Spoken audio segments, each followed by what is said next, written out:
ready for takeoff.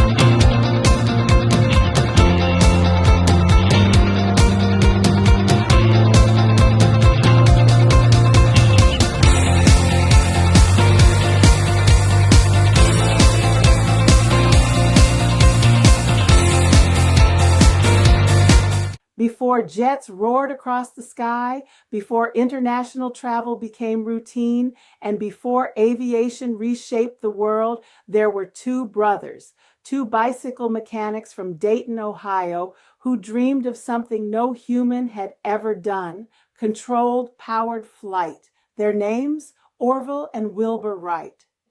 The Wright brothers weren't pilots. They weren't engineers. They fixed bikes. But what they had was an unstoppable curiosity and a fascination with flight. Here is fun fact number 1. The Wright brothers never went to college, but they built their own wind tunnel to test over 200 wing shapes. That's right, they didn't just trust the textbooks, they challenged them. In a time when the idea of flying was often mocked, the Wright brothers quietly studied, built, failed, and tried again. They weren't inventors by formal training, but they had what mattered: curiosity, persistence, and a relentless drive to solve the problems of flight.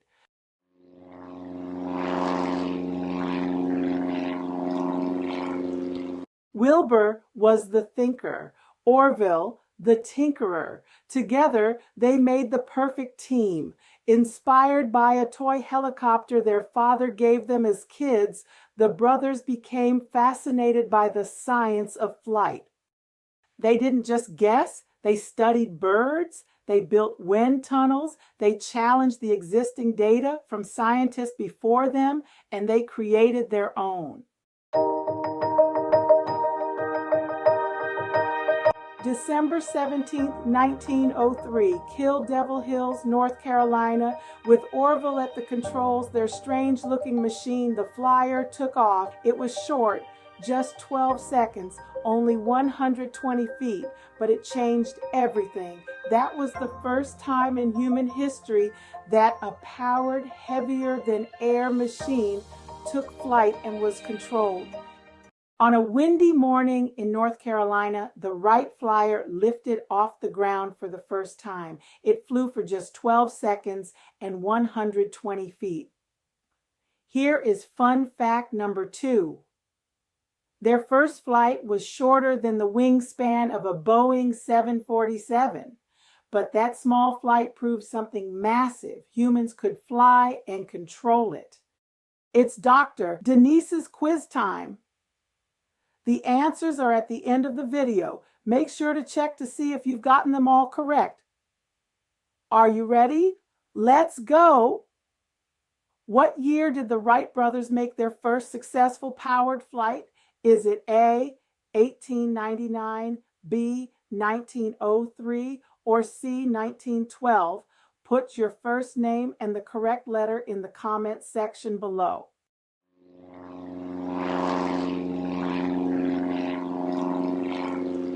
What if I told you the Wright brothers didn't just invent the first airplane, but also built the engine that powered it into history? Let's take a closer look at one of their mechanical masterpieces, the Wright Vertical 4. Built in 1906 by Orville Wright, this engine was a liquid-cooled 4-cylinder piston engine. And unlike their earlier horizontal designs, these cylinders were mounted vertically. Here's another fun fact. The Wright brothers originally used bicycle parts to build early engine prototypes. Talk about pedal power. Quiz. Question 2. What made the Vertical 4 different from earlier Wright engines? A, it ran on steam. B, it had rotary blades. Or C, its cylinders were mounted vertically. The secret wasn't just getting off the ground. Others had done that with gliders. The Wrights figured out how to steer in the air. Have you ever heard of the race to flight? We're talking about one of the most thrilling competitions in human history, the challenge to be the first to fly. Today we're diving into the high-stakes, sky-high battle that changed the world forever. The race to flight. Let's meet the key players and see how it all went down. First up, of course, were Orville and Wilbur Wright, two bicycle shop owners from Dayton, Ohio, who believed they could conquer the skies. Their secret? Not just power, but control. They focused on aerodynamics, stability, and innovative control systems that others overlooked. Next, we've got Samuel Langley, who was the secretary of the Smithsonian and backed with serious funding resources. Langley focused more on engine power than balance. Unfortunately, that led to a few spectacular failures and not much flight. And then there's Gustav Whitehead. Some claim he flew before the Wright brothers, possibly even in 1901. But here's the thing, there's limited evidence and most of the scientific community doesn't buy it. The race to flight didn't just crown a winner, it ignited global curiosity and accelerated innovation in aviation. By now, you should remember the date, December 17th, 1903, and the city Kitty Hawk, North Carolina. Although their first flight only lasted for 12 seconds and covered 120 feet, it was a historic leap into the age of aviation. But they didn't stop there. The Wright brothers kept building, improving, and flying. They pioneered the future of controlled, powered flight.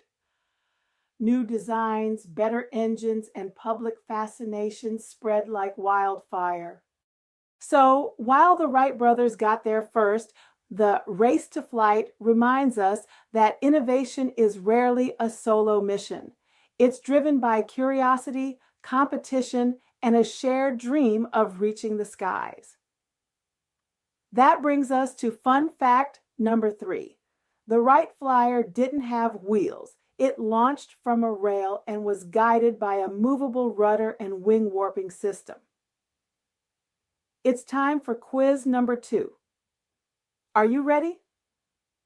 What part of the plane controls side-to-side movement? Is it A, ailerons, B, elevators, or C, rudder? Don't forget to drop your first name and the correct letter in the comments.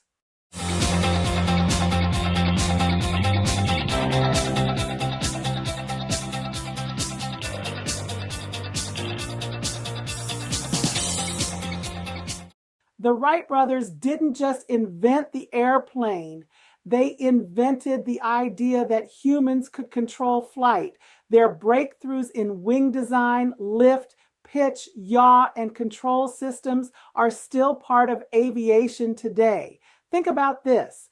Every plane you've ever flown in, every cargo plane delivering supplies, every air rescue mission, all trace back to two brothers who refused to give up on a dream. Their invention didn't just launch planes, it launched new industries, connected continents, enabled global communication, and even helped spark the space race. Without the Wright brothers, our world would look very different. In 1903, Kitty Hawk, North Carolina, became the birthplace of powered flight. It was here that the Wright brothers launched into history and into the skies. That first flight would forever change the world, ultimately leading to the creation of Kill Devil Hills. And even today, the area retains its windswept charm, kissed by the same salty ocean air as it was over a century ago. As my husband and I entered the gates, a quiet serenity embraced us. The sounds, a strong breeze, the sound of the nearby ocean, and the occasional cry of a seagull overhead. Rising proudly to the left atop the hill stood the Kill Devil Hill and Memorial Tower. Built in 1932, it offers breathtaking views of the landscape below. I felt honored to be standing on the same hill as Orville and Wilbur. We circled the paved road to take it all in, and as we made the final turn, here it was. The Wright brothers take flight in sculpture. We parked nearby and stepped out, and in that moment, it felt like we were there on that exact day in 1903, witnessing history unfold. Created by artist Stephen Smith in 2003, this life-size sculpture amazed us with its detail.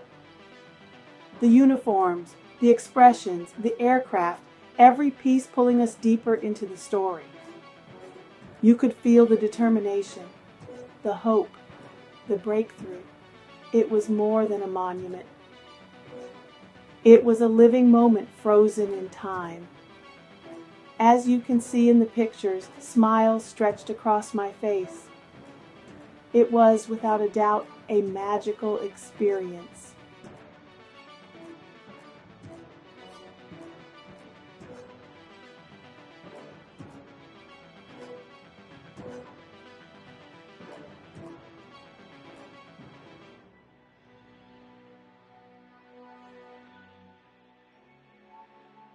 From delivering mail and fighting wars to connecting continents and exploring space, every aircraft today stands on the shoulders of Orville and Wilbur Wright. They helped start an industry that's now worth over $4 trillion. Here is fun fact number 4. The Wright brothers' invention led to the founding of NASA just 54 years later. Wow!